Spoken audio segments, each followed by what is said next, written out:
இந்த வீடியோவில் ஒரே ஒரு டிரான்சிஸ்டர் வச்சு எப்படி ஆம்ப்ளிஃபையர் ரெடி பண்ணுறது அதை பற்றி தான் பார்க்க போகிறோம்.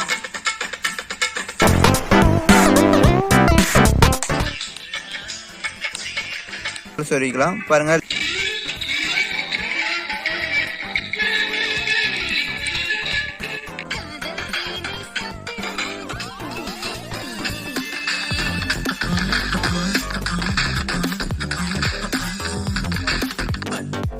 ஆம்ப்ளிஃபையர் ரெடி பண்ண ஒரு ஆக்ஸ் இல்லைனா ஹெட்ஃபோன் கேபிள், ஒரு டிரான்சிஸ்டர், ஒரு ரெசிஸ்டர், ஒரு கெப்பாசிட்டர், அவ்வளோதான் நினச்சிங்கன்னா கிடையாது. முக்கியமாக நமக்கு ஸ்பீக்கர் தேவைப்படுது. நம்ம என்பிஎன் டிரான்சிஸ்டர் C1815 மாடலை நம்ம ஆம்ப்ளிஃபையர் ரெடி பண்ண பயன்படுத்துகிறோம். இதோட பின்னவுட்டு எமிட்டர், கலெக்டர், பேஸ். இதை நீங்கள் எப்படி செக் பண்ணுறதுன்னு ஒரு வீடியோ போட்டிருக்கோம், பின்னவுட் கண்டுபிடிக்கிறது. நீங்கள் எந்த மாடல் என்பிஎன் டிரான்சிஸ்டரையும் நம்ம பண்ணுற மாதிரி பண்ணலாம், பிஎன்பி வச்சும் பண்ணலாம். அதுக்கு வேறு மெத்தடில் பண்ணணும். நம்ம ஆம்ப்ளிஃபையரோட சர்க்யூட் டயக்ராம் இதுதான். இதுபடி தான் கனெக்ஷன் கொடுக்க போகிறோம். டிரான்சிஸ்டரோட பின்ன உப்பு காகிதம் போட்டு நல்லா தேய்ங்க, அப்போ தான் நமக்கு சால்ட்ரிங் வைக்க ஈஸியாக இருக்கும்.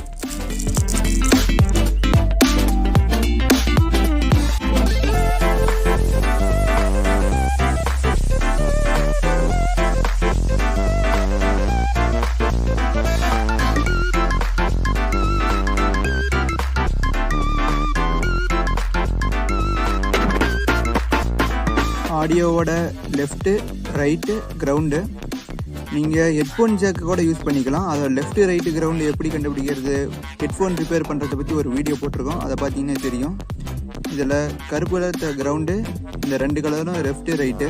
ஏதோ ஒரு லெஃப்ட்டு, ரைட்டு கிரவுண்டையும் ஒன்றா ஜாயின் பண்ணிடுங்க. ஏதோ ஒரு சிக்னலை மட்டும் ஓப்பன் வச்சுக்கோங்க. இப்போ நமக்கு இது சிக்னலு, இது வந்து கிரவுண்டு. இப்போ இந்த சிக்னலை நம்ம பேஸுக்கு கொடுக்கணும். இந்த கிரவுண்டை நம்ம எமிட்டரோட கனெக்ட் பண்ணிடணும்.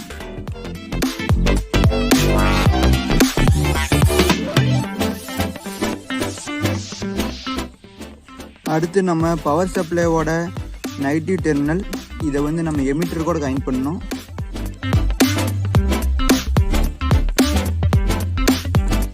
இந்த இடத்துல நம்ம ஸ்பீக்கரை கனெக்ட் பண்ணணும். நம்ம ஆம்ப்ளிஃபையர் ரெடி போட்டு பார்த்துடலாம். நம்ம பவர் சப்ளைக்கு இந்த சார்ஜரை யூஸ் பண்ணிக்கலாம். 5 volt charger.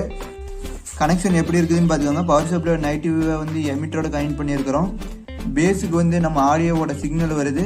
Base audio சிக்னலோட ground வந்து நம்ம எமிட்டரோட கனெக்ட் பண்ணியிருக்கிறோம். ஒரு 1000 ஓம் ரெஜிஸ்டரை பேஸுக்கும் கலெக்டருக்கும் கொடுத்துருக்குறோம். அதோட காரணத்தெல்லாம் பின்னாடி சொல்கிறேன், எது எதுக்கு யூஸ் ஆகுதுன்னு, இந்த கெப்பாசிட்டர்லாம் எதுக்கு பயன்படுது அப்படின்னு. கலெக்டர்லேருந்து ஒரு ஒயர் எடுத்துகிட்டு வந்துருக்கிறோம். பவர் சப்ளையோட பாசிட்டிவ், இது ரெண்டையும் நம்ம ஸ்பீக்கரோட கனெக்ட் பண்ணணும். கனெக்ட் பண்ணிட்டோம். நம்ம ஆடியோ இன்புட்டை நம்ம மொபைல் ஃபோன் எதில் வேணாலும் சொருவிக்கலாம். பாட்டு போட்டாச்சு. இப்போ பாருங்கள், பாட்டு சவுண்டு கேட்குதுன்னு பாருங்கள். ரொம்ப கம்மியாக கேட்கும். சவுண்டு ரொம்ப கம்மியாக தான் இருக்கும். இப்போ நம்ம பவர் சப்ளைவை ஆன் பண்ணிடுவோம். நம்ம ஆம்ப்ளிஃபையர் எந்த அளவுக்கு வேலை செய்யுதுன்னு பார்க்கலாம்.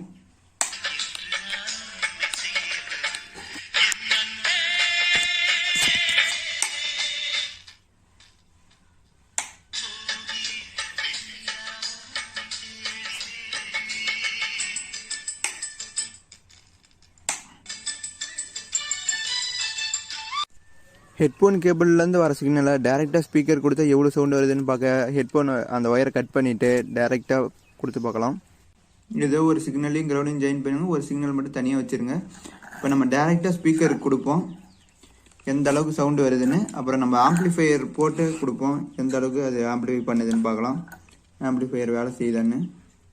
டிரான்சிஸ்டர் பொதுவாக ஒரு சுவிட்சாக பயன்படும், இல்லைனா ஸ்மால் சிக்னலை ஆம்ப்ளிஃபை பண்ண பயன்படும். இந்த வீடியோவில் ஆம்ப்ளிஃபை பண்ணுறதை பற்றி தான் பார்க்க போகிறோம். பாருங்கள், நம்ம ஹெட்ஃபோன் சிக்னல் மூலிமா கம்மியான சிக்னல் தான் வரும். அதனால் இந்த அளவுக்கு தான் சவுண்டு கேட்குது.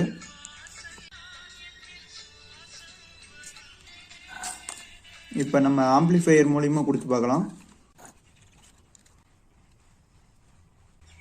சிக்னல் கொடுக்க வேண்டிய இடம் டைரெக்டாகவே கொடுத்து பார்க்கலாம். நம்ம கிரவுண்டு இப்போ சுவிட்சை போட்டுருணும். பாருங்கள்,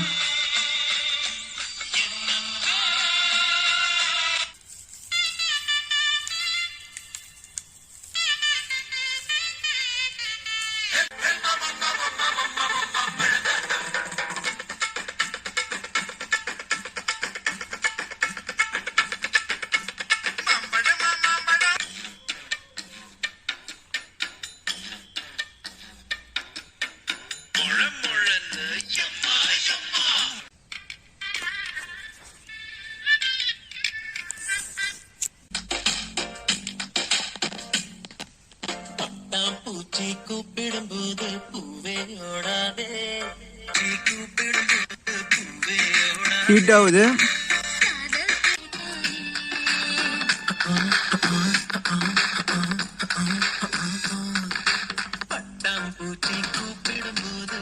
நீங்கள் லேப்டாப் யூஸ் பண்ணிங்கன்னா உங்களுக்கு தனியாக பவர் சப்ளைவே தேவையில்ல. லேப்டாப்போட யூஎஸ்பி போர்ட்லேயே நீங்கள் சொருவிக்கிட்டு நம்ம இன்புட் கேபிளை இந்த இடத்துல சொருவிக்கலாம். பாருங்கள், லேப்டாப்பில் நார்மலாக சவுண்டு இவ்வளோ தான் வருது. இப்போ நம்ம ஆம்பிளிஃபையரை சொருவிக்கலாம்.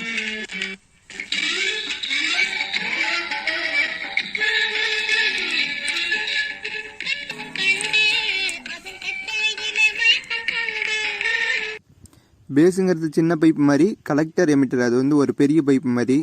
பேஸில் ஒரு சின்ன கேட் இருக்கும். பேஸ் வழியாக கம்மியான தண்ணி போணுச்சுன்னா அந்த கேட் ஓப்பன் ஆகும். அதனால கலெக்டர்லேருந்து எமிட்டருக்கு அதிக தண்ணி ஃப்ளோ ஆகும். அதே மாதிரி தான் பேஸ் வழியாக கம்மியான சிக்னல் போணுச்சுன்னா கலெக்டர்லேருந்து எமிட்டருக்கு அதிக கரண்ட் போகிற மாதிரி, அதாவது சிக்னல் ஆம்பிளிஃபை ஆகுது.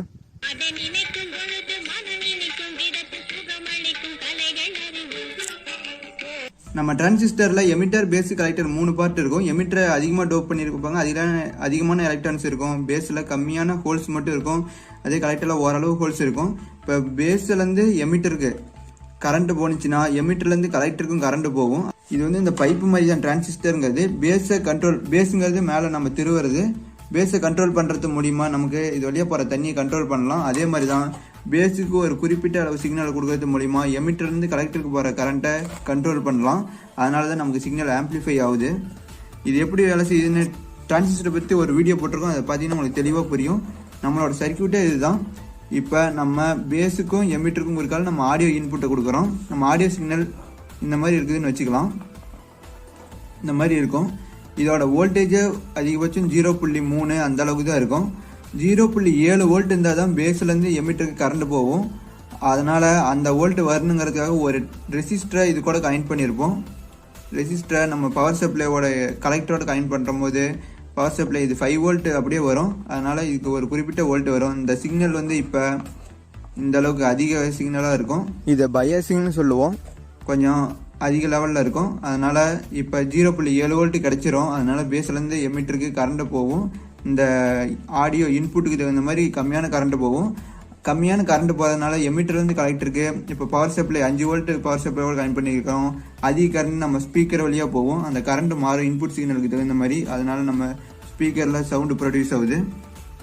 கெப்பாசிட்டர் எதுக்கு கொடுத்துருக்கிறோம்னா அது ஏசி சிக்னலை மட்டும்தான் அனுமதிக்கும், டிசிக்கு அனுமதிக்காது. ஆடியோ வந்து ஒரு ஏசி சிக்னல், ஆடியோ சிக்னலை மட்டும் அனுமதிக்கும்.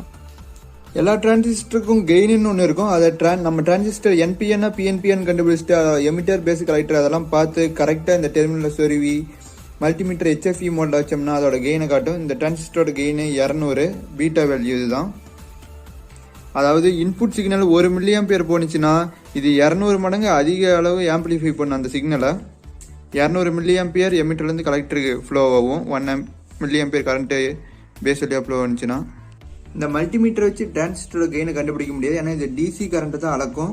சரி, இப்போ பேஸ் வழியாக எவ்வளோ கரண்ட் போகுதுன்னு செக் பண்ணி பார்க்கலாம். சும்மா ஏதோ அரைக்குறையாக பார்க்கலாம் கெயின் ஆகுதான்னு. பேஸ் வழியாக கம்மி கரண்ட்டு போவோம். பாருங்கள், பேஸ் வழியாக 1 கம்மியான வழி தான் கட்டுது. சரி, இப்போ கலெக்டர் வழியாக போகிற கரண்ட்டை கண்டுபிடிக்கலாம். கலெக்டர் வழியாக போகிற கரண்ட் கண்டுபிடிக்கணும்னா கலெக்டருக்கு போகிற இன்புட்டை 2 கட் பண்ணிட்டோம். மல்டிமீட்டர் 2 இந்த பக்கமும் இன்னும் 2 அந்த பக்கமும் வச்சிடலாம். இப்போ அதிக கரண்ட் போவோம். அதனால் மில்லியாம்பியர் செட்டிங்லேயே வச்சுக்கலாம். அதிகமாக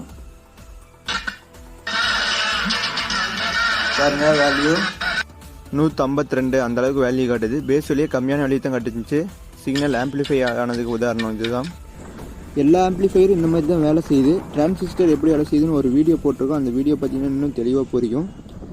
இது ஒரு மொக்கையான ஆம்பிளிஃபையர் தான். ஏன்னா நிறைய நாய்ஸ் வரும். அது மட்டும் இல்லாமல் சவுண்டும் அந்தளவுக்கு ஆம்பிளிஃபை பண்ணாது. வருங்கால வீடியோக்களில் இன்னும் பெட்டராக ஆம்பிளிஃபையர் எப்படி ரெடி பண்ணுறது அதை பற்றிலாம் பார்க்கலாம். இந்த வீடியோவில் ஏதாவது டவுட்னா கமெண்ட் பண்ணுங்கள். இதுக்கு முன்னாடி நம்ம சேனலில் போட்டிருக்க வீடியோலாம் பாருங்கள். நன்றி.